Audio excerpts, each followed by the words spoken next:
Buenas noches, profesor. A continuación voy a empezar con el segundo parcial de Historia Moderna.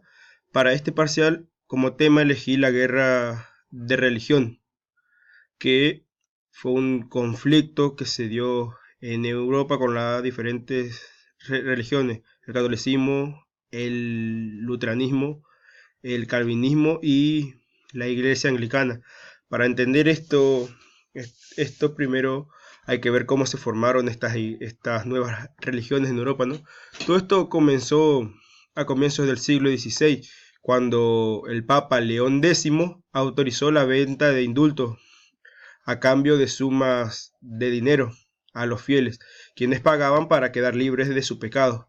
En 1517, el monje Martín Lutero presentó su famosa 95 tesis contra estas indulgencias, criticando a la iglesia, a sus autoridades, cuestionando el dogma cristiano. Esto también llevó a que otros presentaran sus propias doctrinas. Como ejemplo, tenemos a Calvino, Enrique VIII. Así fue como surgieron estas nuevas religiones que luego se esparcerían por Europa, como podemos apreciar en el mapa. Al sur los católicos, al norte los luteranos y en Inglaterra y Escocia estarían los anglicanos y los calvinistas. Luego, si hubo un detonante para la guerra de los 30 años, el detonante sería que en 1617 el emperador del Sacro Imperio Romano y rey de Bohemia, Matías, murió sin tener un heredero, por lo cual sería su primo, el archiduque Fernando II de Austria, quien tomó el control del imperio. Pero al ser Fernando un católico devoto, esto él fue impopular entre sus fieles, lo que llevó a que sus fieles, que eran todos protestantes, eligieran como su rey o su nuevo monarca a Federico V del Platinado. Esto llevó a que Felipe le, de, le declarara la guerra a Federico, y esto llevó a la primera de las fases de la guerra, que sería la fase bohemia, que empezó en los territorios de Augsburgo en 1517, donde los estados bohemios, principalmente los nobles, eh, aceptaron a Fernando como su rey, pero luego se sublevaron, a pesar de muchos de que de los nobles eran calvinistas, y empezó un proceso de recatolizar Bohemia y fortalecer el poder real. Los rebeldes bohemios eligieron como se dice anteriormente, a Federico como su rey, quien a su vez era la cabeza de la Unión Protestante. Los españoles tomaron el control de la parte occidental del Platinado para obtener la ruta de acceso de Italia, a Italia y los Países Bajos. Los españoles se unieron a esta guerra, ya que Fernando II era primo del rey Felipe IV de España, y este aceptó ayudarlo en la contienda, viendo las oportunidades para tomar territorio y así expandir el camino español. Debido a esto, los protestantes solicitaron ayuda, ya que Fernando V vio su derrota, ya que fue superado por el ejército español y por el ejército real de Bohemia, fue superado. Así que esto dio paso a la siguiente fase, que sería la fase danesa, que empezó en 1625 y terminó en 1629. Fernando pidió ayuda desde las Provincias Unidas debido a esto al rey de Dinamarca y Noruega, Cristian IV, quien era un luterano decidido a entrar en la guerra en defensa de su fe, que era su fe luterana, y quien con ayuda de países como Suecia y Francia, eh, él pudo obtener voluntarios para ayudarlo en la contienda, llegando a tener 20.000 soldados bajo su mando. Otro de los países que se sumaron fue Inglaterra, quien esperaba debilitar a España.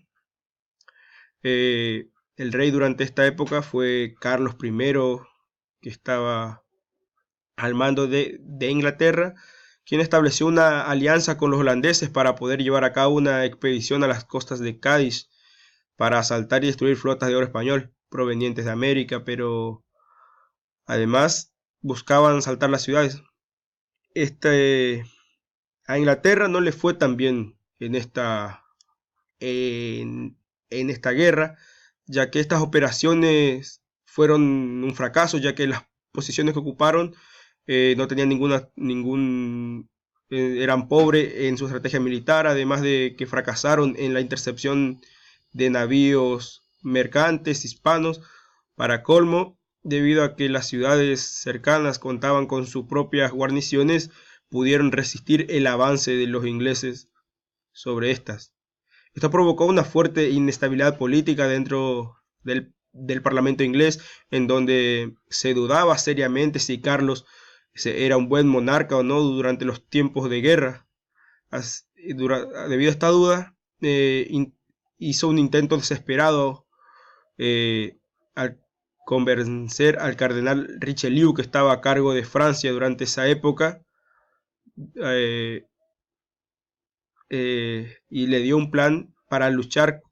Les propuso que ellos lucharían contra los husitas franceses a cambio de que estos se unieran a la guerra contra España. Sin embargo, esto no se llevó a cabo y llevó a que las fuerzas inglesas lucharan contra la Guardia Real Francesa, causando numerosas derrotas entre 1627 y 1628. Debido a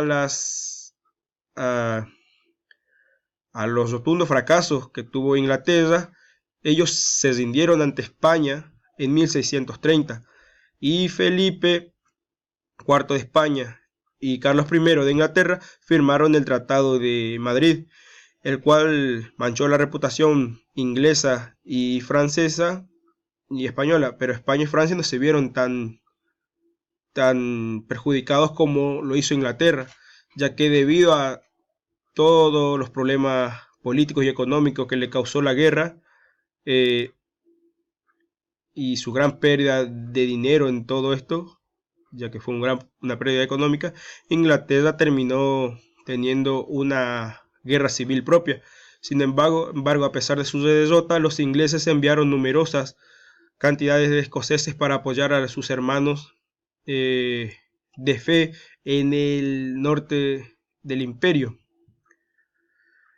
Esto, después de ocurrir esta derrota de Inglaterra, viene a empezar lo que sería la fase sueca, que empezó en 1630 y terminó en 1635, donde marcó la entrada a la guerra de Gustavo Adolfo, el rey de Suecia, quien desde el norte dirigió un ejército que desembarcó primeramente en Pomerania, con un ejército compuesto por aproximadamente 25.000 suecos y finlandeses, como por miles de mercenarios que seguía enviando a Inglaterra. Su experiencia militar y los aportes a la historia militar que él hizo fueron sus nuevas técnicas de batalla, nuevas formaciones de infantería y la implementación de cañones móviles. Gustavo Adolfo también fue llamado el padre de la guerra moderna, así como el León del Norte. Él logró conquistar el medio imperio y hacer retroceder a los católicos, recuperando a su paso todos los territorios que habían sido quitados a los protestantes, ocupados por estos en el norte y centro del imperio. En el verano de 1136 había ya conquistado el curso alemán del Danubio y su dominio se extendió desde Balítico hasta la falda de los Alpes. Y en abril de 1131, tras el sangriento asalto a Frankfurt del Oder, Gustavo II Adolfo logró dominar completamente el río. Luego vendría a suceder lo que sería la fase franco-sueca, que marcaría la entrada de Francia a lo que sería la Guerra de los 30 años. Esto empezó cuando la Francia de Richelieu en enero de 1171 se comprometió a pagar a Suecia un subsidio de 400.000 riks, de 400.000 riksdel por año durante 5 años, con la condición de que Suecia mantuviera cierto número en sus tropas y que no abandonaran su posición en la guerra, que no abandonaran el norte de Alemania, al menos que esté aprobado por Richelieu, que era el cardenal a cargo en esa época de Francia. Esto marcó la entrada de Francia a la guerra, que a pesar de que eran católicos, apoyaron a los suecos protestantes contra los Habsburgos católicos de Alemania y España. La batalla de Rocroi en 1643 fue decisiva, ya que los franceses abatieron a los españoles y terminaron con la grandeza militar de España.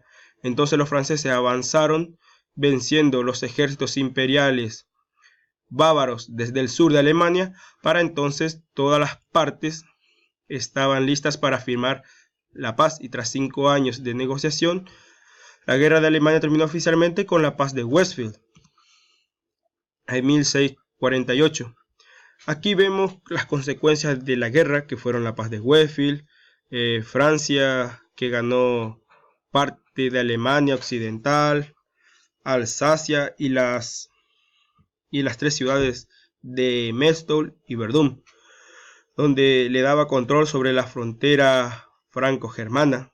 La paz de Westfield para mí tuvo uno de los grandes aportes que es para la sociedad moderna, que es la separación de la política y la religión, que separara la religión del Estado. Otra consecuencia fue que los estados germanos de Württemberg y Baviera ganaron algunos territorios de Alemania. Los Habsburgos no perdieron ningún territorio, pero su poder político y su estado como gobernante disminuyó mucho.